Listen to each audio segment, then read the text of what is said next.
Bonjour à tous, j'espère que vous allez bien. Aujourd'hui, on se retrouve pour un nouvel épisode de Over the Results consacré à SummerSlam 2009. Donc, comme d'habitude, un petit like si vous l'aviez aimé à l'époque, ou laissez un dislike sur cette vidéo si vous ne l'aviez pas aimé. Pour moi, vous allez voir que je suis tantôt déçu, tantôt très hypé par certains matchs. Donc, je vais en parler tout de suite avec le premier match. Rey Mysterio bat Dolph Ziggler pour conserver son titre intercontinental dans un très bon opener qui est très bien rythmé et les deux font des merveilles l'un contre l'autre. Donc Rey Mysterio est aérien comme à son habitude et Dolph Ziggler nous fait du Dolph Ziggler. Le suspense est entier durant tout le match et le public est divisé en deux, donc l'un soutenant Mysterio et l'autre soutenant Ziggler. Vraiment un bon match, c'est pour ça que j'ai mis la note de 8,5 sur 10.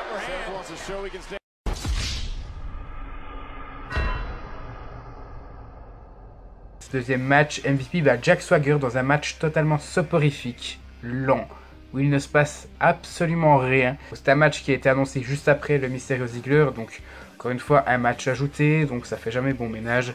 Bref, pour moi il est nul, d'où ma note, un 4 sur 10.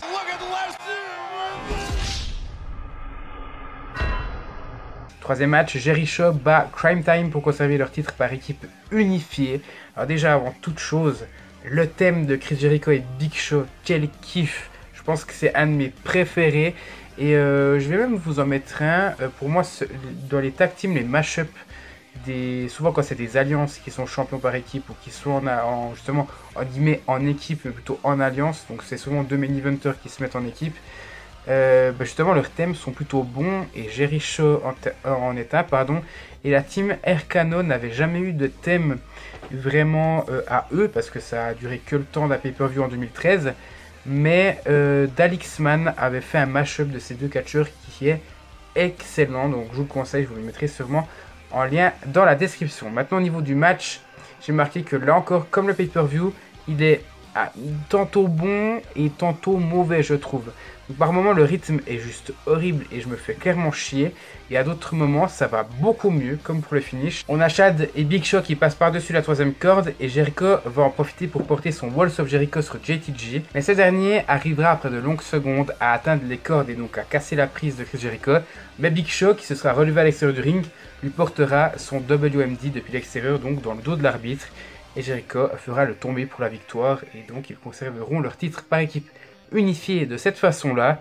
Et comme j'ai dit, il est des fois bon, des fois mauvais, donc j'ai mis un tout petit peu plus que la moyenne, j'ai mis un 6,5 sur 10.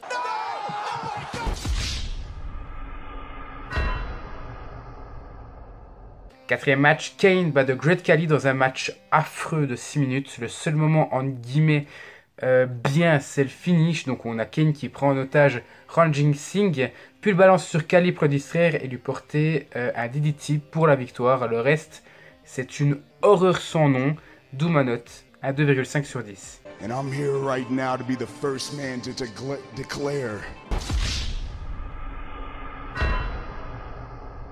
Cinquième match, DX bat la Legacy dans un très bon match de 21 minutes. On peut dire que c'est une sorte de hot tag match. Et là, vous allez tous vous dire, putain, il l'a pas aimé. Et pourtant, il dit que c'est un très bon match. Et bien là, je dois dire qu'il est très plaisant à regarder quand même. Malgré le fait que ce soit un hot tag match. Ça ne dure pas durant tout le match. Ça dure peut-être, allez, on va dire un sixième du match. Donc ça va encore. Mais ce que j'aime clairement dans ce match, c'est le fait que DX met clairement Legacy en avant. Et ceci se démerde vraiment bien, je trouve. Donc à l'époque, j'étais vraiment pour DX parce que je trouvais que la Legacy était une bonne équipe, mais j'ai toujours marqué à fond. C'est comme ça que j'ai découvert le catch avec Triple H, puis avec Shawn Michaels.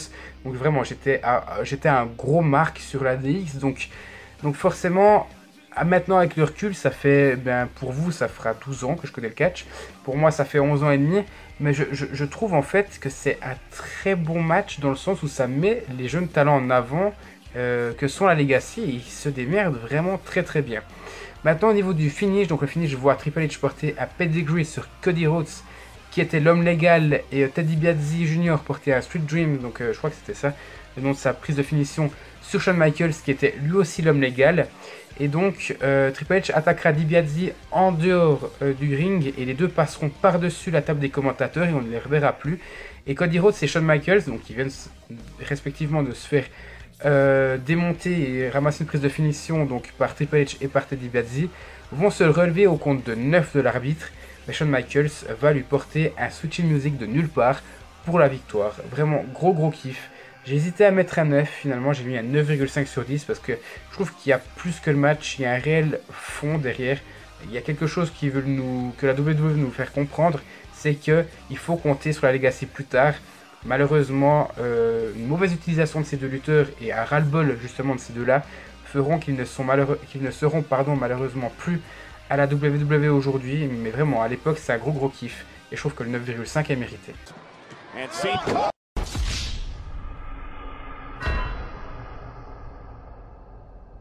Sixième match, Christian bat William Regal pour conserver son titre de la ECW dans un match de 8 secondes. Donc comment le match se déroule? Donc Christian va porter son kill switch sur Regal alors qu'il enlevait justement son manteau ou son peignoir dégueulasse. Et donc le match se termine comme ça au bout de 8 secondes. J'ai marqué un notable, il n'y a rien à dire. Vladimir Kozlov et Ezekiel Jackson qui accompagnaient William Regal à l'époque et pour ce match attaquons Christian mais en même pas 2 minutes. Vraiment ce match ne sert à rien, je suis déçu. J'aimerais mettre un 0 mais il faut pas déconner, j'ai mis un notable.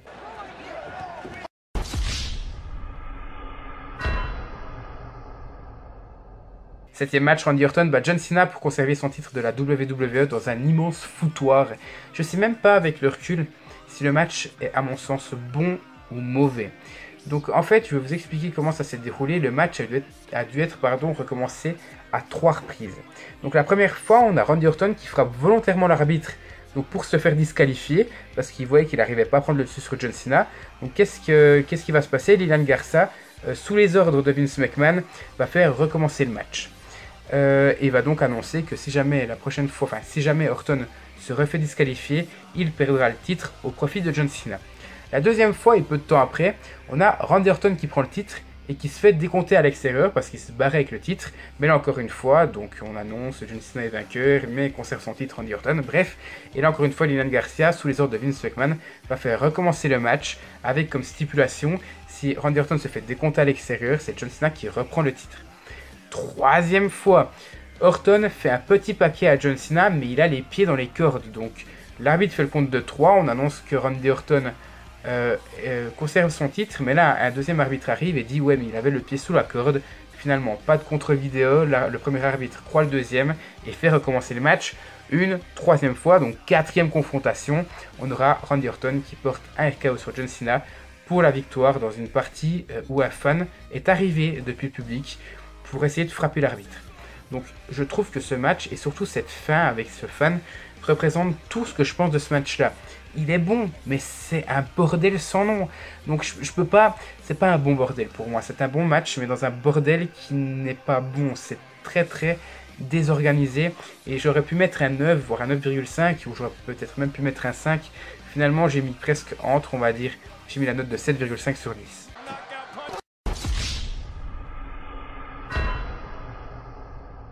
Et enfin le dernier match, CM Punk bat Jeff Hardy pour devenir le nouveau champion poids lourd dans un magnifique TLC match. Vous l'avez vu en début de vidéo, c'est clairement le match qui vous a le plus plu. Et je suis d'accord avec vous, il y a plein de bons spots. On a la superplex de Punk sur Jeff Hardy, sur l'échelle qui était posée au milieu du ring. On a Jeff Hardy qui balance Punk à l'extérieur, qui tombe et qui traverse une table. Et on a la Swanton Bomb de Jeff Hardy sur CM Punk sur la table des commentateurs. Je trouve que ce match est un coup de génie et je l'adore. Et juste après cette Swanton Bomb, on a CM Punk. Et là, je trouve qu'il y a un petit peu une incohérence. CM Punk va se relever avant Jeff Hardy. Vous allez me dire, Jeff Hardy, il a pris cher.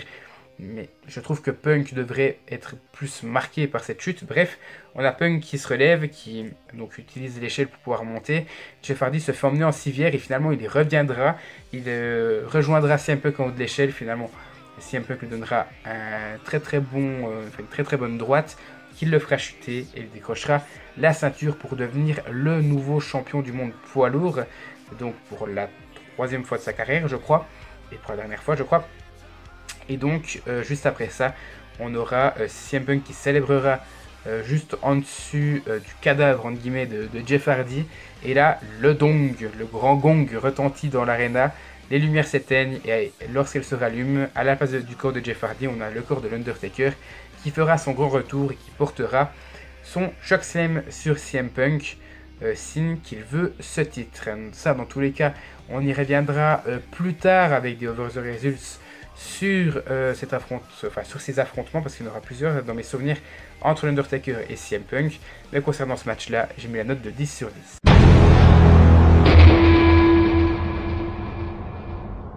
Voilà, merci d'avoir suivi cette vidéo, n'hésitez pas à la commenter et à vous abonner à ma chaîne si le contenu vous plaît. Et nous on se retrouve tout bientôt pour la suite de la chaîne.